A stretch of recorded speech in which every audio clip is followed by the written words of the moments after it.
एवढे सगळे बुक्स लिहितात, खरंच कळत नाही एवढं कसं सुचतं त्यांना सगळं. वी लव्ह बाबा व्हेरी मच. आमच्याकडे भांडणं आणि कटकटी हा भाग केव्हाच नव्हता. त्यामुळे घरामध्ये शांती नांदत होती. आणि अशा परिस्थितीमध्ये तो व्यवसाय मी जवळजवळ 10 वर्ष केला. आणि पुढे मग लोकांच्या ते लक्षात आलं की याला खूप डिमांड आहे. तर लोक मग त्याच्या कॉप्या करायला लागली, कमी किमतीत विकायला लागली. आणि मग नंतर मी तो व्यवसाय बंद केला. पण या कामामध्ये मला पब्लिसिटी जी मिळवून दिली ती माझे एक मित्र अदी कोकड होते. ते लेखक होते आणि त्यांनी अनेक ठिकाणी माझ्या या कलाकृतीचं समीक्षणं लिहिली आणि माहिती पुरवली. आणि हे करत असताना पुन्हा मी चमत्कार असं का म्हणतो की माझ्या मनामध्ये ही कल्पनाही नव्हती की आपण लेखक व्हावं किंवा लिहावं. आणि मात्र एक झालं की ह्या सगळ्या फरफटीमध्ये मी माझं रोजनिशी डायरी लिहित असे. आणि ती डायरी लिहित असताना त्याच काळामध्ये प्रसिद्ध लेखक आणि प्रकाशक माधव कानिटकर यांचं माझी ओळख झाली. कारण त्यांना हस्तकलेवरती एक लेख लिहून पाहिजे होता. त्या संदर्भात ओळख झाली. आणि बोलण्याच्या ओघात त्यांना मी म्हटलं की मग मी डायरी लिहितो, मला कितपत जमतं याची काही मला कल्पना नाही आहे, आपण ती बघा. त्याने ती बघितली आणि ते म्हणाले, अहो तुम्ही अतिशय उत्कृष्ट लिहिता, छान लिहिता, आणि ही डायरी आहे म्हणले आपण अशीच्या अशी प्रकाशित करू. आणि त्याच्यातून मग ते आत्मकथन, फरफट नावाचं आत्मकथन प्रकाशित झालं. आणि ते आत्मकथन महाराष्ट्रभर लोकप्रिय झालं. असंख्य पत्र याच्या संदर्भात मला आली. आणि माझा उत्साह वाढला की मला एक शोध लागला की मी लिहू शकतो.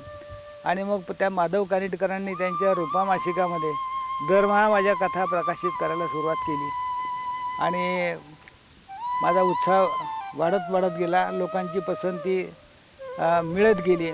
साहित्य सांस्कृतिक मंडळ जे आहे महाराष्ट्र सरकारचं, त्यांच्याकडे मी त्या कथांचा संग्रह पाठवून दिला.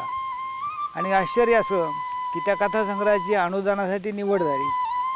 आणि त्याच्यातून साहेबाचं माप हा विनोदी कथासंग्रह प्रकाशित झाला आणि माझं दुसरं पुस्तक प्रकाशित झालं. आणि अशा प्रकारे उत्साह वाढत गेला. पुढे मग प्रपंच प्रकाशनचे जे कानिटकर आहेत, ते कानिटकर अर्थात माझे गुरु आणि मार्गदर्शकच होते. त्यांनी मग माझी पुस्तकं प्रकाशित करायला सुरुवात केली. त्यांनी जवळजवळ माझी 5-6 पुस्तकं प्रकाशित केली.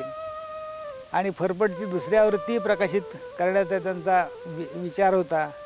दरम्यान त्यांचं दुःखद निधन झालं. आणि मग त्याच वेळेला माझ्या याच्यामध्ये महाजन ब्रदर्स म्हणून प्रकाशक संपर्कात आले. आणि मग त्यांनी माझी पुस्तकं प्रकाशित करायला सुरुवात केली.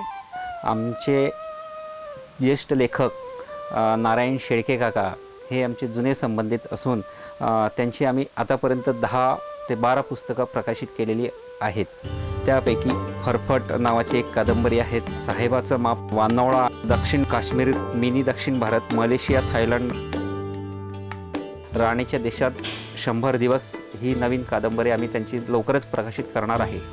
आणि विशेष म्हणजे त्या फरफट आत्मकथनाला आत्ता गेल्या याच्यामध्ये राष्ट्रीय पुरस्कार मिळाला. त्याला निवड झाली. आणि तो समारंभ आता 16 डिसेंबरला सोमेश्वर नगर या ठिकाणी होणार आहे. आणि त्या ठिकाणी मी जाणार आहे.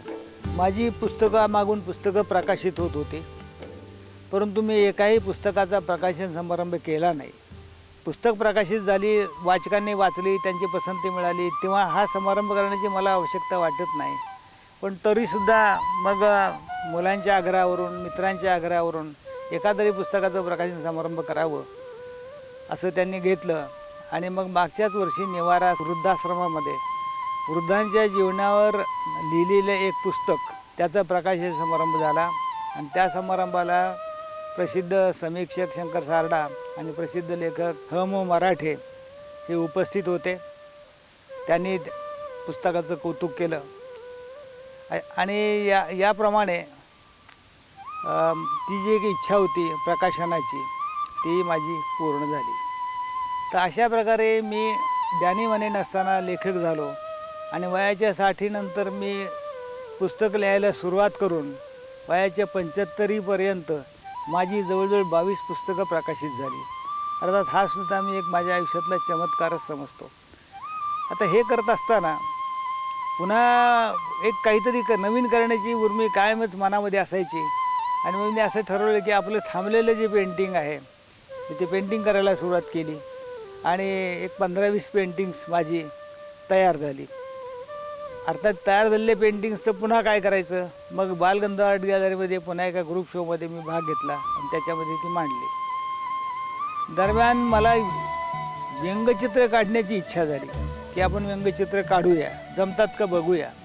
एक 4-6 व्यंगचित्र मी काढले आणि एक सॅम्पल म्हणून मी लोकसत्ता आणि सकाळकडे ती पाठवली. आश्चर्य असे की लोकसत्ता आणि सकाळ याच्यामध्ये ती प्रकाशित झाली आणि मग मला असं कळलं की आपल्याला व्यंगचित्रही जमतात. मग मी व्यंगचित्र काढण्याचा सपाटा सुरू केला आणि व्यंगचित्र वाढत गेली. दरम्यान दिवाळी आली आणि त्या दिवाळीमध्ये मी कुठल्याही अंकांनी माझ्याकडनं डिमांड चित्र न मागता मी त्या 15 ते 20 दिवाळी अंकांना माझी चित्र न मागता त्यांना पाठवून दिली. 5-5 चित्र दिली पाठवून आणि आश्चर्य असं की त्या सगळ्या दिवाळी अंकात माझी व्यंगचित्र छापून आली आणि मग अजून उत्साह वाढला. मग म्हटलं आता या चित्रांचं आपण काय करायचं.